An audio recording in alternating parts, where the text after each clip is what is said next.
안녕하세요. 1월 9일 금요일 짱목과 말씀 수다의 시간입니다. 오늘 주시는 말씀은 여호수아 5장 1절부터 9절의 내용의 말씀인데요. 하나님 말씀을 보시겠습니다. 여호수아 5장. 요단 서쪽의 아모리 사람의 모든 왕들과 해변의 가나안 사람의 모든 왕들이 여호와께서 요단물을 이스라엘 자손들 앞에서 말리시고 우리를 건너게 하셨음을 듣고 마음이 녹았고 이스라엘 자손들 때문에 정신을 잃었더라.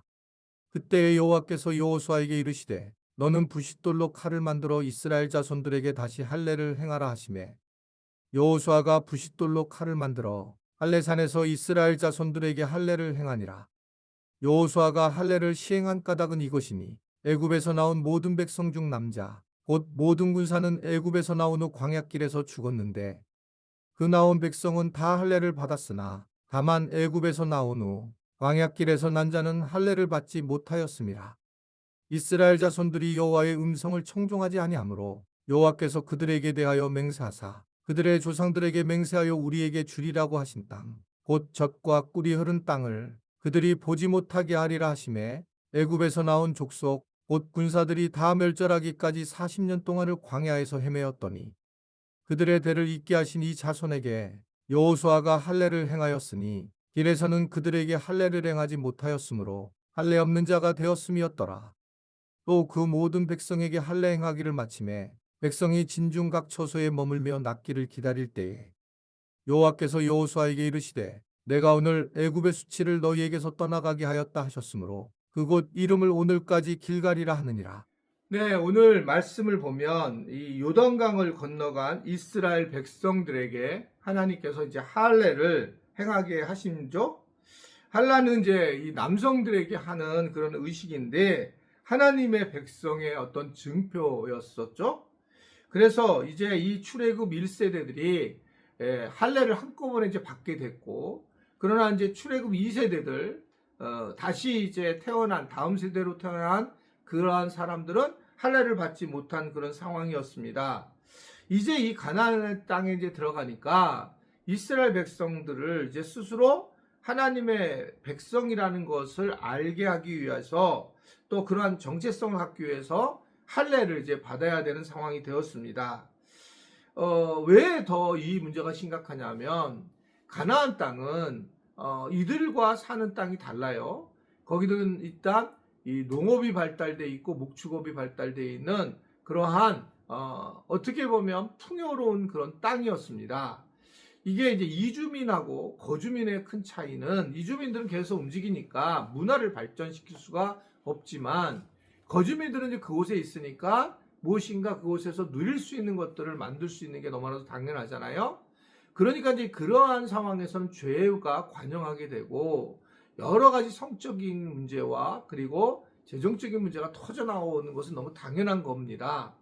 그런데 이러한 유혹에 빠져서 만약에 계속 진행이 되면 사실은 빠져나올 수 있는 방법이 거의 없다라고 하는 것을 성경은 우리에게 많은 부분에서 알려주죠. 그러니까 좀 풍요로우면 문제가 되는 거죠. 그러니까 삼손 자체도 풍요로움을 갖게 되면서 이 드릴라에 빠지게 되고 결국은 자기의 비밀을 다 얘기를 하면서 그는 결국 하나님의 자녀에게 주신 그 힘을 머리카락을 잘리면서 아주 힘을 다 잃게 되는 그런 사건으로 나타나게 됩니다. 우리도 마찬가지인데 결국 우리가 잊지 말아야 될 것은 풍족할 때에 세상이 풍족할 때에 거기에 휩쓸리게 되면 우리는 하나님 나라의 정체성을 잃어버리게 된다는 거예요. 그러니까 이제 하나님은 이들이 할례를 꼭 받아야 된다라고 하는 것을 얘기한 거죠.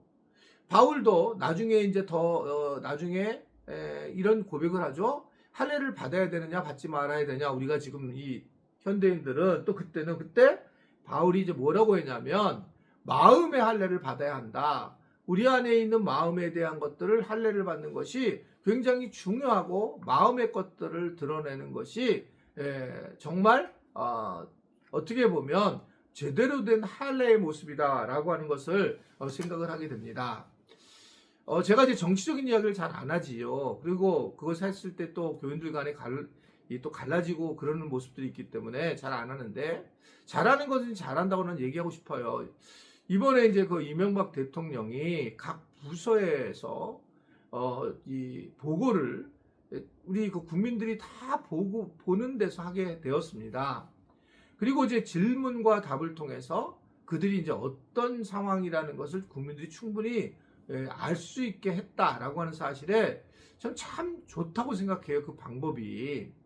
예전에는 그냥 종이로 보고를 하고 거기서 그냥 사인만 하던 것인데, 이제는 그 말로 와서 입으로 자기가 어떻든 간에 조직을 아는지 모르는지에 대해서 표현을 하고, 대통령이 이것은 문제점을 드러내면 이것에 대해서 대답을 하고, 또 자기들의 어떤 좀 바꿔달라고 하는 요청들을 또 직접 할 수 있고, 저는 참 되게 좋다고 생각해요. 그게 어떻게 보면 성경적이다. 그냥 서로의 이야기들을 들으면서 나누면서 하는 것이 굉장히 중요하다고 생각합니다.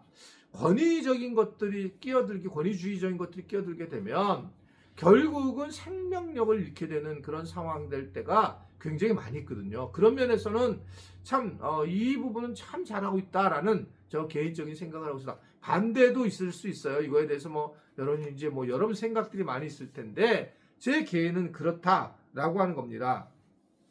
항상 우리가 뭔가 이 환경이 부유해지거나 우리를 누릴 커다란 환경이 되면 우리가 가지고 있는 어떤 기본적인 정체성을 많이 잃어버리게 돼요. 이들이 이제 국가에 대한 어떤 중요한 일들을 감당하는 사람이라는 걸 잊어버리고 월급만 받아가는 사람으로 생각할 수가 많이 있죠.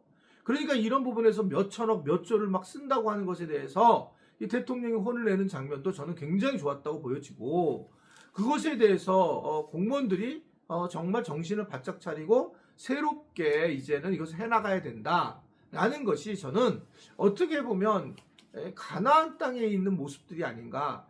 가나안에 가서 가나안의 땅의 어떤 시스템을 그대로 끌고 들어가는 것은 그렇게 하나님이 원하시지 않는 거라는 걸 보게 되죠.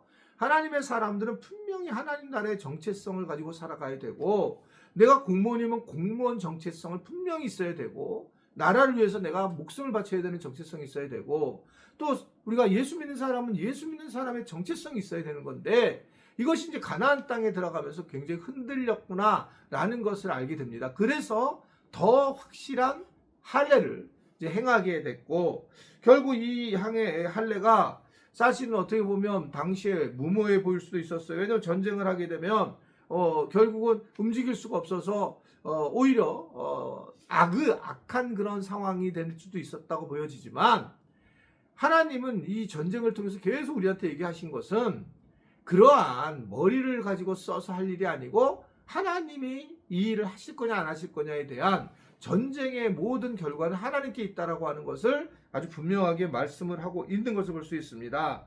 그러니까 이스라엘 이 백성들이 비록 할례에 대한 약점을 가지고 있었지만 하나님께서 언약을 주셨기 때문에 언약을 가지고 붙들고 이것을 승리할 수 있었다라고 하는 것을 오늘 우리에게 전해주고 있습니다. 그러므로 할례가 별로 하나님의 말씀이기 때문에 이것을 행한 것이 오히려 손해보지 않는 상황으로 나타났다는 겁니다. 우리는 다 같이 하나님 믿는 사람들이고 또 마음의 할례를 받은 사람들입니다. 어디서 가든지 간에 하나님의 백성으로 세워지는 게 중요하다. 우리가 친구들을 만날 때는 또는 교회에서는 가정에서는 다른 자아로 살아갈 때 우리가 굉장히 도리어 어려움이 있다. 그래서 제가 늘 주장하는 바가 그렇잖아요. 교회에서 하는 모습이나 세상에서 하는 모습이나 가정에서 하는 모습을 같아야 된다. 그래야지 자아가 혼돈도 안 되고, 그리고 이것이 자기 자신이라는 것을 알고 우리가 더 명확하게 하나님 앞에 엎드릴 수 있기 때문에 우리가 이것을 중요하게 생각한다라고 볼 수 있습니다. 우리는 이 땅에서 하나님의 언약을 붙들고 살아가야 될 사람이에요. 하나님의 말씀, 그러니까 우리가 비록 환경이 조금 부족하더라도, 또 우리 주변 자체가 너무나 세상적이라더라도 하나님의 말씀을 붙들 때에 승리하고 우리가 이어나갈 수 있다는 걸 분명히 아는 그런 시간이 되기를 바랍니다. 기도하겠습니다. 하나님 아버지, 우리가 말씀을 통해서 얼마나 생명이 중요하며 또한 하나님께서 하라고 하시는 그 언약이 얼마나 중요한 것을 깨닫게 하셔서 감사합니다. 주님, 이 나라가 새로운 도약을 할 수 있는 계기가 되게 하시고, 대통령이야 여러 공무원들이 이 모든 문제를 잘 이겨내갈 수 있도록, 어려움을 이겨내갈 수 있도록 주님이 만져주시고 축복하여 주옵소서. 예수님의 이름으로 기도드리옵나이다. 아멘.